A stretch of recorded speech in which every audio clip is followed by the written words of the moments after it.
Tiki-taka. Between 2008 and 2012, Spain's national team couldn't lose. Euro 2008, World Cup 2010, Euro 2012. 3 consecutive major tournaments. Barcelona under Pep Guardiola won 14 out of 19 trophies during the same period. They made possession-based football look like the definitive tactical solution. What changed? Nothing about the passing patterns, everything about how opponents learned to exploit them. Pass, move, pass again. Triangles everywhere. Xavi would complete over 100 passes per game with exceptional accuracy. Iniesta operated in half spaces like a tactical ghost. Busquets anchored the system, reading defensive transitions before they developed.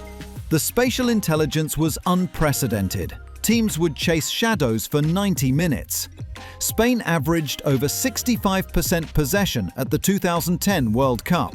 Barcelona regularly exceeded 90% pass completion in crucial matches. Some games featured 800-plus passes. The performance metrics weren't just impressive, they described complete territorial control. But tactical evolution exposed the system's limitations. Bayern Munich dismantled Barcelona 7-0 on aggregate in 2013.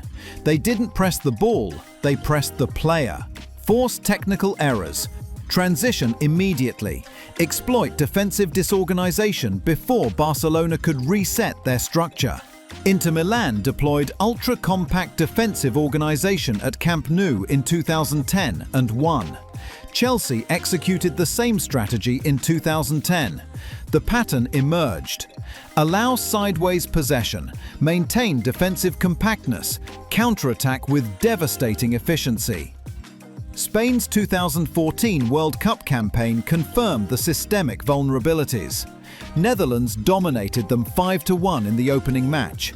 They didn't attempt to match Spain's possession metrics. They simply transitioned faster than Spain could recover defensively. Direct, vertical, strategically ruthless. The philosophy reached its natural limitation. Possession without penetration. Control without creation. The phrase tiki-taka became associated with ineffective possession. Circular football, risk-averse tactics. Modern coaching systems retained the foundational principles but evolved the execution.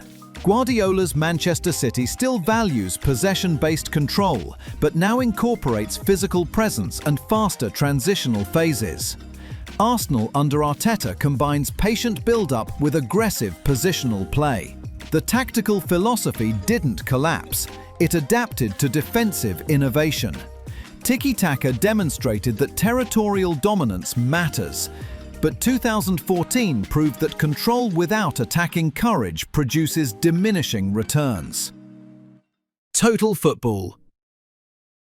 Picture this: any player, any position, constant rotation. That was Ajax between 1971 and 1973. The Netherlands took it to the 1974 World Cup final. Cruyff roaming from striker to midfielder to winger, defenders pushing into attack. Space constantly created, constantly filled by intelligent rotation. Rinus Michels built the system around spatial control principles. Football is about managing space and the players who manipulate it.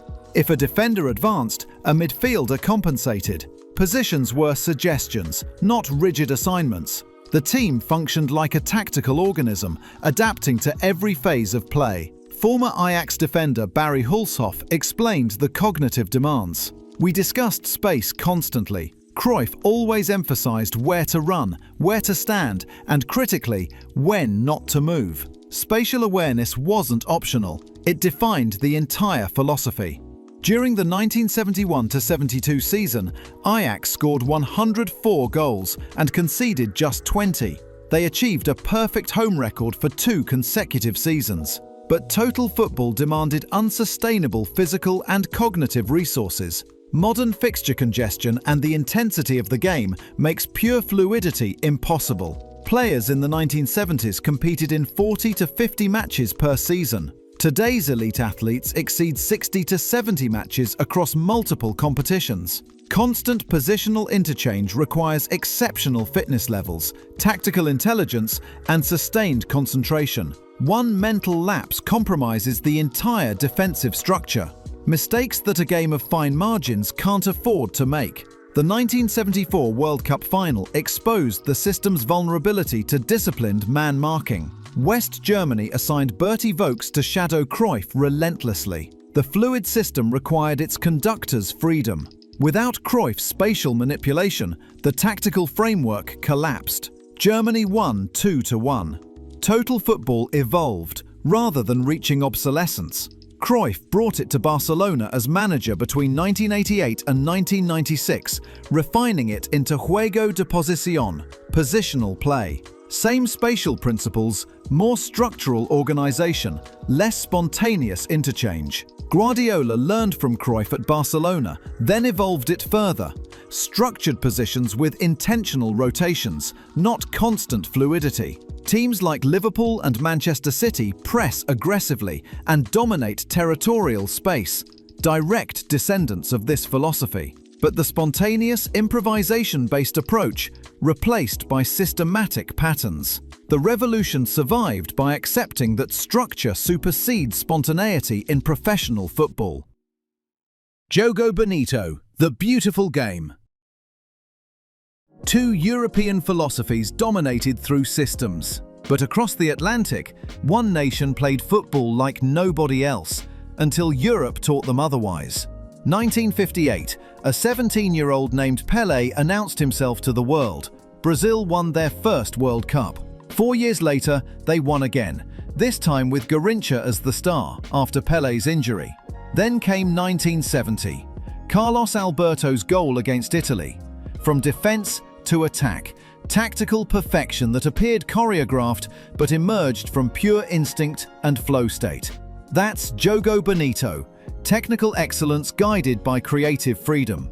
Brazilian football culture emerged from street development. Young players practicing on minimal space, developing close control in constrained environments.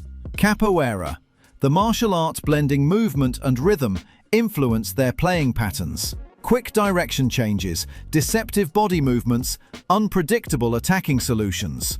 This wasn't rigid tactical discipline. It was cultural identity expressed through football. The 1970 team is widely considered the greatest national side in football history. Pelé, Jairzinho, Tostão, Rivellino, Gerson, Carlos Alberto. They demonstrated technical mastery as cultural expression. Dribbles that defied defensive positioning. Creative solutions in the final third. Goals that looked impossible until they happened. European tactical standardization exposed individual brilliance as systemic inefficiency. Brazilian clubs faced European opposition through the 1980s and 1990s. Structured tactical organization consistently neutralized individual skill.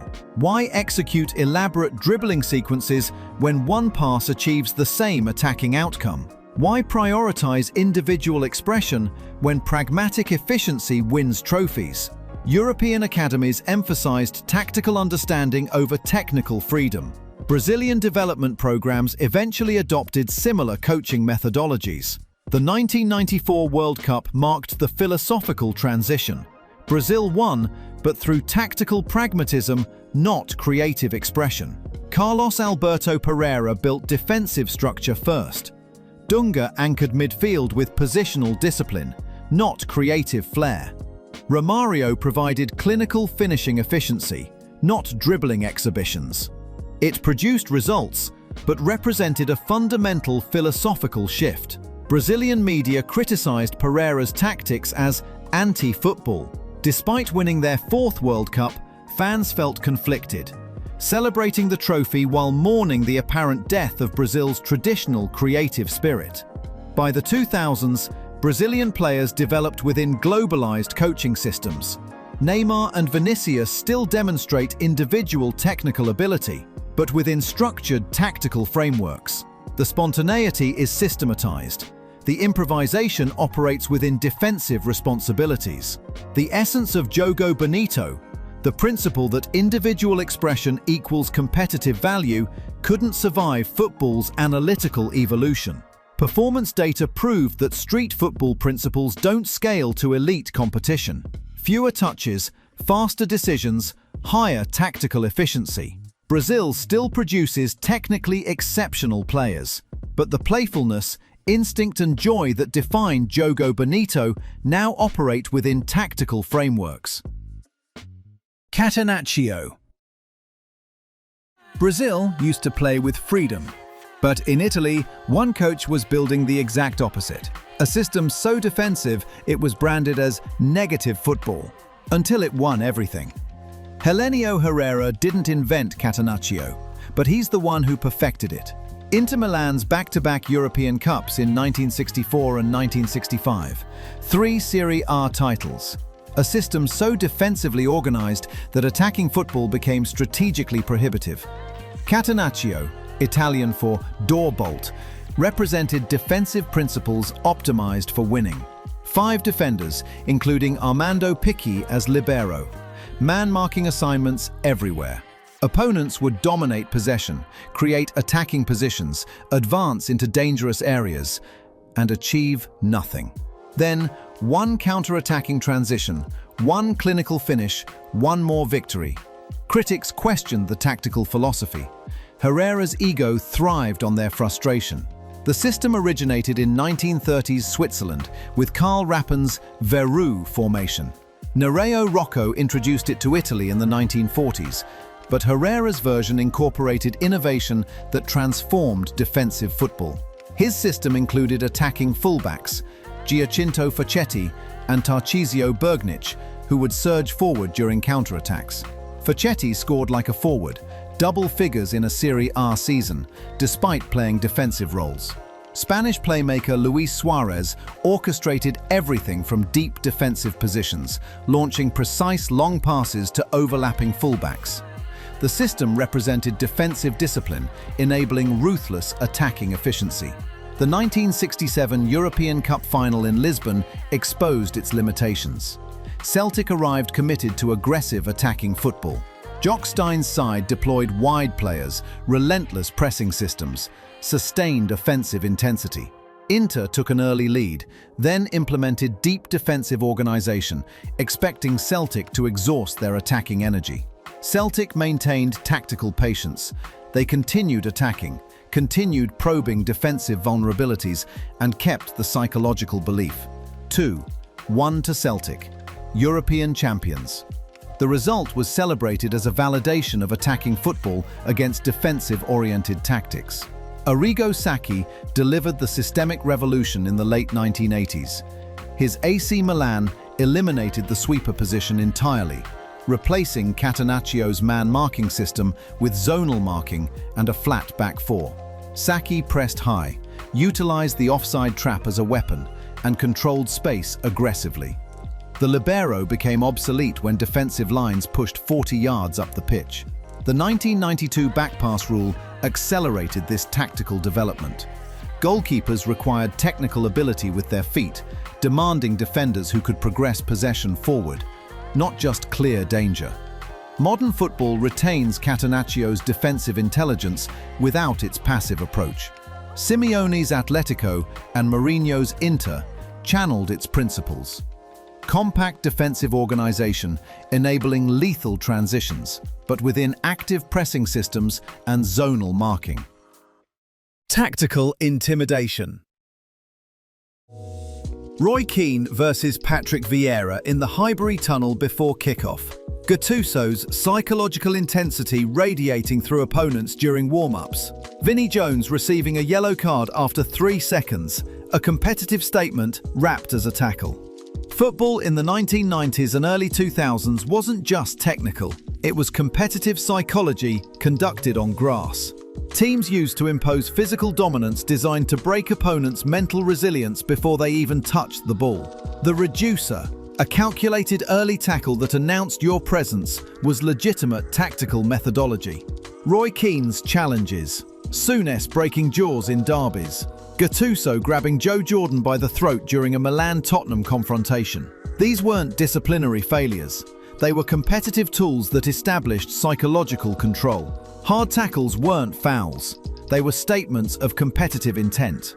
Verbal confrontations escalated into physical ones. Referees allowed matches to flow, permitting players to resolve disputes themselves. Tactical intimidation particularly benefited technically inferior teams facing superior opposition. Wimbledon's Crazy Gang embodied this philosophy. A side that finished 7th in the First Division, 33 points behind Liverpool, yet defeated the newly crowned champions 1-0 in the 1988 FA Cup final. Vinnie Jones's two-footed lunge through Steve McMahon in the first minute was pre-planned tactical intimidation. They recruited specifically for physicality, turned their decrepit stadium into psychological warfare, added salt to opponents' tea in the away dressing room. Physical aggression became the equalizer that neutralized Liverpool's technical superiority. One club had been semi-professional just 11 years earlier. The other was English football royalty. Tactical intimidation bridged that competitive gap. 3 systemic changes simultaneously eliminated this approach. VAR implementation and retrospective disciplinary action became standard. Execute one reckless challenge, get captured from 12 camera angles, receive a 3-match ban days later. The risk-reward calculation fundamentally changed. One moment of tactical aggression could cost your team, even if the referee doesn't see it in the moment. Yellow card accumulation rules tightened progressively. 5 yellows triggers suspension. 10 yellows extends it. Regulatory evolution redefined acceptable physicality. Challenges once considered strong but fair became red card offences. Tactical fouling strategies that break up counter-attacking transitions now generate immediate punishment. Psychological intensity still defines elite performance. Liverpool's pressing systems demand mental toughness. Simeone's Atletico channels competitive aggression effectively, but the psychological edge operates within scientific boundaries. The intensity is calculated, not confrontational. Football didn't become less competitive, it became forensically monitored. Tactical intimidation couldn't survive 12 camera angles and retrospective panel reviews. Ugly tackles and borderline violence as a competitive strategy became a liability. The psychology remained, the physicality couldn't. Direct football. Sam Allardyce at Bolton, Tony Pulis at Stoke, Egil Drillo Olsen with Norway. They all understood fundamental physics. The ball travels faster than any player. Bypass midfield congestion. Aim diagonal passes toward physically dominant target players. Win aerial duels. Swarm second ball situations. Score. Greece's Euro 2004 triumph proved the concept at international level. Rigid defensive structure and direct passes to Angelos Charisteas. They defeated Portugal twice, France and the Czech Republic, all through organized defensive compactness and refusing tactical complexity. It represented tactical pragmatism over philosophical idealism. Marouane Fellaini became the modern symbol. When tactically desperate, target his aerial ability. It succeeded with embarrassing frequency. 3 analytical developments simultaneously rendered it tactically obsolete. Performance data proved long passes lose possession 50 to 60% of the time. Statistically inefficient. Centre-backs evolved into complete athletes. Van Dijk, Saliba, Ruben Diaz. 6 feet 4 inches, rapid, technically comfortable. They win aerial challenges while also progressing possession from defensive positions. The physical advantage disappeared entirely. Goalkeepers became tactical sweepers. Ederson, Alisson, Neuer. They dominate penalty areas, claim crosses aggressively, and sweep space behind high defensive lines. Launch long passes against pressing systems. They win headers, recycle possession instantly, and counterattack while your midfielders recover defensive positions. The tactic hasn't completely disappeared. It's become tactically desperate. Manchester United's October 2025 victory at Anfield demonstrated both its rare effectiveness and its strategic decline. Ruben Amorim deployed intentional long ball tactics. 75 of 294 passes travelled beyond 32 metres. their highest proportion since December 2017. Brian Mbeumo challenged Van Dijk aerially, lost most duels, but Matheus Cunha collected second balls centrally. They won 2-1. Liverpool manager Arne Slot immediately highlighted their low block and so many long balls as tactical criticism. Manchester United attempted more long balls than any Premier League team in 2025/26, making this an obvious exception. Contemporary elite managers maintain tactical principles to the point of stubbornness. Arteta, Guardiola, Postecoglou, they'd rather lose executing their coaching philosophy than abandon tactical identity for short-term pragmatism. Direct football still exists in transitional phases, but as a primary tactical system, it signals desperation, not innovation. Football chose possession-based control over coincidences, luck, and physical dominance. The WM formation. Herbert Chapman's Arsenal in the 1930s executed something that appeared chaotic tactically, but functioned with systematic precision. The WM formation, 3-2-2-3, emerged after the offside law changed in 1925, reducing defenders required between attacker and goal from 3 to 2. Suddenly, attackers gained unprecedented spatial advantages. Teams required structural defensive solutions. Chapman, working with captain Charlie Buchan after Newcastle's 7-0 demolition exposed Arsenal's tactical vulnerabilities, developed modern positional spacing principles. 3 defenders, 2 midfielders dropping deep, 2 inside forwards linking transitional phases, 3 attackers stretching opposition defensive lines. The tactical structure resembled the letters W and M when illustrated on coaching boards. Arsenal dominated English football through systematic tactical organisation. 5 league titles across the 1930s, including 3 consecutive championships. The formation created football's first genuine positional framework, specific spatial responsibilities, organised defensive compactness, coordinated attacking movements. Before the WM, football resembled structured chaos. Chapman transformed it into tactical methodology. But rigid structural systems couldn't adapt to fluid tactical evolution. When opponents deployed deeper playmaking roles and midfield rotational movements in the 1950s, the formation's inflexibility became exploitable. Hungary's tactical fluidity, their 6-3 destruction of England at Wembley in 1953, exposed man-marking vulnerabilities when attackers exchanged positions constantly. Brazil's revolutionary 4-2-4 at the 1958 World Cup confirmed what Hungary demonstrated: numerical superiority in midfield and spatial flexibility overwhelmed rigid defensive structures. The WM didn't vanish completely. It evolved into contemporary tactical thinking. Guardiola's inverted fullbacks create 3-2-5 shapes during possession phases, direct descendants of Chapman's spatial geometry. De Zerbi's Brighton built from defensive positions using similar structural organisation. Every passing triangle, every positional rotation, every zonal marking system in current football traces back to the WM's foundational principles. Chapman died in January 1934, but his tactical DNA persists through every modern formation. The specific structure reached tactical obsolescence, but the underlying concept, organizing players in geometric patterns to control spatial advantages, became football's foundational philosophy. Contemporary coaches don't study the WM formation specifically, but every tactical system they implement inherited its core principles: spatial organization, positional responsibilities, systematic defensive compactness. The formation became extinct, the tactical philosophy became fundamental. Chapman's forgotten system exists inside every tactical board today. The long throw revival.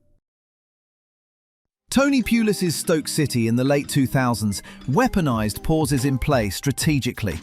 Rory Delap would dry the ball methodically, execute a running approach and launch it 40 yards into the penalty area. Elite teams defended corner situations better than they defended Stoke's throw-ins. It was tactically effective and widely dismissed as primitive football. Then it disappeared. Possession-based football dominated the 2010s. The long throw became unfashionable, tactically unsophisticated, beneath elite clubs' coaching standards. But in 2024 and 2025, it returned explosively. Arsenal, Liverpool, Brentford, contemporary elite teams now employ throw-in coaches like Thomas Gronemark, who train existing players to optimise their technique. Brentford's Michael Kayode launches 38-metre throws into penalty areas. Manchester United's Diogo Dalot executed a 38.6-metre delivery at Anfield. These aren't specialist throwers. They're trained fullbacks and defenders executing choreographed routines from restart situations. The throw-in isn't chaos anymore. It's calculated tactical efficiency. What changed? Performance analytics revealed that set pieces can determine entire seasons. The 2025/26 Premier League season produces the second highest proportion of set-piece goals in history, 30%, with 19% from corners alone. Long throws increased from 1.52 per match in the 2024-2025 season to 4.0 per game so far 2025-2026. Every Premier League team now attempts them. The margins between winning and losing became so minimal that ignoring any tactical advantage became professionally negligent. Brentford scored 7 goals from long throws since the start of 2024/25. No other team has more than 2. Arsenal hired set-piece specialist Nicolas Jauvert and optimised corner routines using data science. Liverpool's throw-in coach improved their retention rate from 18th to 1st in the Premier League. This represents something more significant. Football entered its age of marginal gains. Every detail matters now. Throw-in biomechanics, hydration strategies, sleep optimization, recovery protocols, tactical periodization, mental conditioning, performance tracking. Nothing is too small to optimize systematically. The revival proves that no tactical idea truly reaches permanent obsolescence. It just waits for analytical methodology to make it strategically respectable. What started as tactical mockery became coaching doctrine. The long throw transformed from Stoke's crude weapon into Arsenal's scientific system. Football's new philosophy is efficiency. Nothing is sacred. Everything is measurable. And that analytical approach to tactical evolution, it's its own kind of beautiful opportunistic cynicism. Football's tactical evolution never stops. In 10 years, someone might analyze why inverted fullbacks reached obsolescence or how positional play became strategically outdated. So here's the analytical question. What coaching philosophy dominates today that will appear tactically primitive tomorrow? Drop your analytical thoughts in the comments and make sure to subscribe, because when the next tactical philosophy reaches its evolutionary endpoint, we'll provide the comprehensive breakdown of how it happened.